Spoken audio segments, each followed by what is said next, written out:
So, ladies and gentlemen, I will be honest with you. I'm actually recording this right after the last module. I changed shirt and watch so you wouldn't know that I haven't showered in between. Why does it matter if I shower in between? Why am I telling you this? All right, whatever. Let's get into today's module.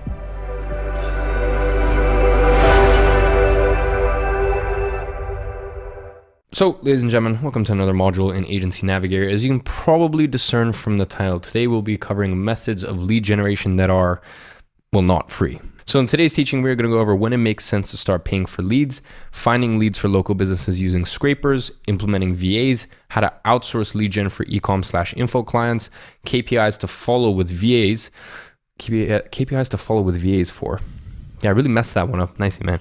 Anyways, KPIs to actually give VAs and, kind of give you a bit of a rudder, and where to find VAs and sort of what to spot. Now, here's a little dilemma I have. If you're first starting your agency, you're on a tight budget. And one of the, most incredible aspects of an agency is, really you can fall flat on your ass for 6 to 12 months and your monthly outgoings really aren't that much. And I like to keep it that way, right? So the result is I'm always reluctant to, recommend too many softwares or too many, different expenses. Or at least if I do, I tell you, hey, wait until you sign, your fourth client for this specific thing, especially some of the stuff I talk about in phase 2 to really help upgrade your setup and your work environment. And I'm running out of breath. Point is, even when it comes to the software stuff, I even tell you, I'm like, look, this you don't need from day one. This, it will really help you if you get it from day one. And, here's a free trial and this and that, et cetera, et cetera. But, and this is a big but, paying for leads is one of the most cost-effective things you can do as an agency owner. And here's the thing, I'm not talking about doing what, we do at our agency, running ads to get clients. I'm talking about using a virtual assistant or using a scraper to actually help you build your lead list and to take out a lot of the sort of mundane stuff that goes into, outreach. So my recommendation to you is please wait until you have one client to, implement what we're talking about here, or at least definitely the VA stuff. The lead scraper, it's really not that expensive, and we'll get into that in just a second. Because here's the thing, right? What a VA is going to do, specifically a VA, is that not so much the lead scraper. What a VA is going to do is do what you were going to do, right? And I think at this stage of your journey, it's so important that you know how to wear each one of these hats, and you know how to lead source, scrape the correct information, do outreach, sales. Like, I think it's important that you can at least be able to do all this stuff and have some experience with it. And I know that might sound contradictory, when it comes to service delivery, and I believe service delivery is a different boat, because remember, in life, and this applies to any business, it's never the person who delivers the service, it's always the people who generate the leads and make the sales, bring in the customers, whatever it may be, and that's what our agency does. They get compensated very, very handsomely. So, ladies and gents, first up, let's talk about D7 Lead Finder. Now, this is a fantastic tool, but it's mainly only beneficial for local businesses rather than e-com or info. Now, as you can see, it is a paid subscription, but one which is incredibly affordable to start off with. There are 3 tiers, with the first still being immensely useful, honestly. In fact, unless you're hammering the service, you'll never exceed the daily limit for the first tier. So really, the only extra utility that you get out of the more expensive ones is the ability to detect Facebook pixels on websites and whether or not they're already running Facebook ads. Now, this is a very useful feature for e-commerce, but not so much for local businesses. This doesn't matter as much as the majority do not run Facebook ads, and it's irrelevant whether or not they have a populated pixel. Now, as you can see, this is an incredibly easy piece of software to use. When you sign into the dashboard, you'll be presented with this option. Now, this is where you put your local business niche and the city you're searching in. You will then be greeted with a list like this. Like any database, you can sort by columns. For example, their ranking on Google, reviews, and whether or not they have a retargeting pixel installed. And you can also export these to other sources. For example, you can make a list to make a custom audience on Facebook, or export it directly into Lemlist to be used in an email campaign. And that's very, very useful, by the way, when you marry it up with some of the cold email stuff I'm going to be teaching you very, very shortly. Finally, you can just export this as a plain old spreadsheet, plain Jane. There's not much more to say about D7 Lead Finder. That's the beauty of it. It really is a simple platform which dramatically speeds up your lead gathering capabilities for local businesses. Now, D7 Lead Finder is an absolute dream of a software. And as much as I wish I could recommend something for e-commerce businesses, this is sadly where our luck runs out, quite frankly, because all the softwares out there are heinously expensive, and there's always a still a manual touch, right? So they're just doing what you were going to do anyways. So for me, it's, you might as well cut out the middleman and just go straight to the VAs yourself. Now, VAs are incredibly useful to your agency, but finding a VA who is good, who you communicate well with, and who consistently generates leads for your agency is kind of like finding gold dust. But here's the thing. I could leave a list down below of, 1,001 different good VAs you could reach out to, but I guarantee you're not even going to get good results by working with them, because really the thing that a VA needs is very strong instruction. And this is what most people don't give them enough of. So before I tell you how and where to find VAs, it's really important that I tell you how to actually work, how to have good synergy with a VA. What should you request? How should you ask that it's packaged? And then also, what are the going rates? How much should you be expecting to pay? Now, ladies and gentlemen, here are some VA guidelines and requirements. Okay, and I'm just gonna go ahead and pop these all up on screen. Now, the first thing you need to decide is what you're asking for. So you'll need to know two things. One is your archetypal client, okay? Who are you looking for? If you're working in e-commerce with health brands, are you looking for mid-ticket products? Are you looking for companies which are new or established? Are you looking for companies who are running Facebook ads but doing it badly? Or would you prefer ones that aren't running them at all? Two is how far are you in your agency progress? Now, as an established agency owner, I'm in the position where I kind of get to pick and choose my clients.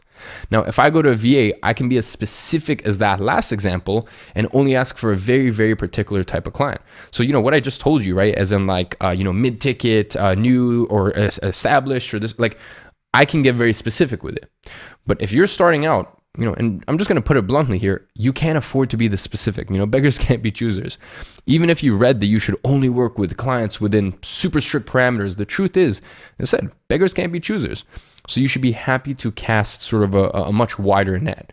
That being said, you still have to make it clear to the VAs the type of client you're hoping to work with. Now, an ideal guide for working with a VA initially is to ask for leads in your niche in the UK, US, Canada, and English-speaking countries in the first world. So they should have a Facebook pixel installed, but not be running ads, and over 5,000 followers on Instagram, but less than 100,000.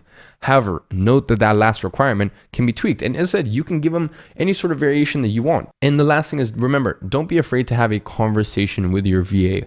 Let them know the type of client you're working for.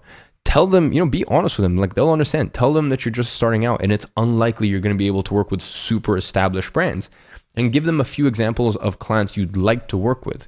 VAs are human and they understand nuance. Next, it is worth expecting to know what to pay per lead. And I really have to stress that these are just guidelines that I'm giving you, because I can give you guidelines for how much a media buyer will cost you. If you find a really good one, you should be willing to pay more. And the same applies for VAs and their time. So if you are looking for a broad list of leads, you can expect to pay anywhere from 15 to 30 cents per lead. If you want something more specific, and we'll get into this in just a little bit, as well as some personalization added to it, you can expect to pay anywhere from 30 to 45 cents per lead. And it's also worth remembering, depending on where you find your VAs, they actually might have their own pricing model. And, you may not be able to, they might not be willing to budge. They may go, hey, this is the way that I do my pricing, and you'll just have to decide whether you're comfortable rolling with it. Now let's talk about where to actually find them. First is Upwork and Fiverr. Now you can either post a job and let users bid for it, or search from the pre-existing talent and gigs. Next is recommendations. Now, good VAs are rare, so don't expect recommendations to be flying around freely. But there's no reason why you shouldn't be able to share a VA with another agency owner who operates in another niche. Now, using Upwork as a buyer is super easy.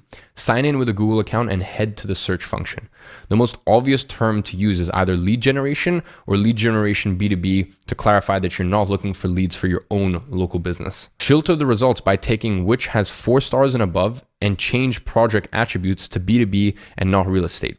Then start looking on profiles. Now, Upwork will automatically suggest the most popular and highly rated profiles. Now, once you click on a profile, you'll be given their details, tiers, and reviews. Now, make sure you read to see exactly what's included. For example, here on Sabrina's profile, she only offers names, verified emails, and a little bit of information about the company. This would mean that you would have to qualify each lead yourself. However, let's say you like the look of Sabrina's profile and she has fantastic reviews. You can message her prior to working with her and ask if she could charge a separate rate for your specific requirements. Now, note that with almost every VA I've ever seen and worked with on Upwork, they will give you a sample list of approximately 10 leads so you can vet them beforehand and you can get a little example of the quality of their work. Now, once you actually bring them on, eventually you'll end up with a lead list like this. Now, in this instance, I was very specific in my request. Only accounts with a Facebook pixel installed that weren't running Facebook ads. So there's no more qualification listed, only basic contact information. So as a general rule, you want to ask for country, company name, first name, last name, title, email. And the VA should always make sure that each one of the emails is verified. Now, of course, this lead list isn't the be all and end all when it comes to lead generation. When you're doing outreach, there is always a form of personalization involved. Now, whilst this is something that you can do, obviously, it is far more time efficient to have your original VA do it or have a separate VA come in and take those, that information and add a aspect of personalization to it. Now, before you do this, make sure you check out the email personalization plug and play and really the insane training that I have in the cold email part of phase 4, because then you'll get a feel for the different types of outreach that we can do, and specifically, in that case, emails, whether we're going for the, spray from the hip sort of mass market approach, and that, as I said, can work, or whether we're going for a more sniper approach or a hybrid of the two. Now, at this point, it's worth noting that when you're working with a VA who is adding an era of personalization, that also insinuates that they have to have relatively good English, right? And that may bring up your overall charge. So the other thing that you can do is you can use the ABC method, and we'll get into that later down the line in phase 4, where we actually have some sort of general personalization, and depending on the archetype of the client, we'll assign what are that sort of general preset personalization messages that are, as I said, kind of can apply to a lot of range of businesses. And we'll actually have the VA, they'll come in and they'll actually assign one of those specific sort of personalization messages or aspects depending on which lead it is. And as I said, this will make a little bit more sense later down the line in phase 4. Now, ladies and gentlemen, the action step for today is make sure your profile and leaderboard is up to date. Have you signed a client? Let us know.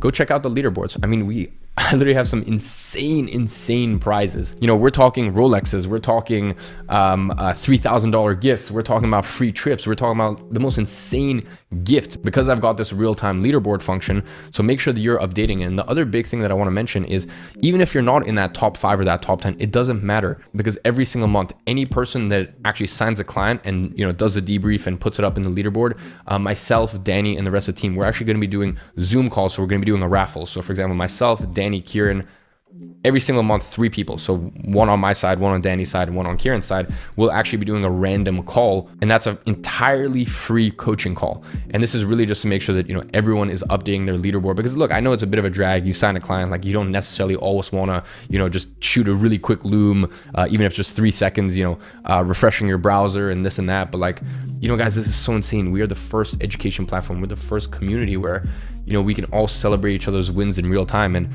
as I said, if you're not in the top 5 or top 10, it's not like your ranking gets showed to anyone else. It's private to you, so you don't need to worry about that. But you can get a feel for where you are, and you can see your numbers go up, and it's just such a really cool, motivating thing. So anyways, ladies and gentlemen, make sure your leaderboard is updated. And I'm surprised how small of a module, or how short of a module this is.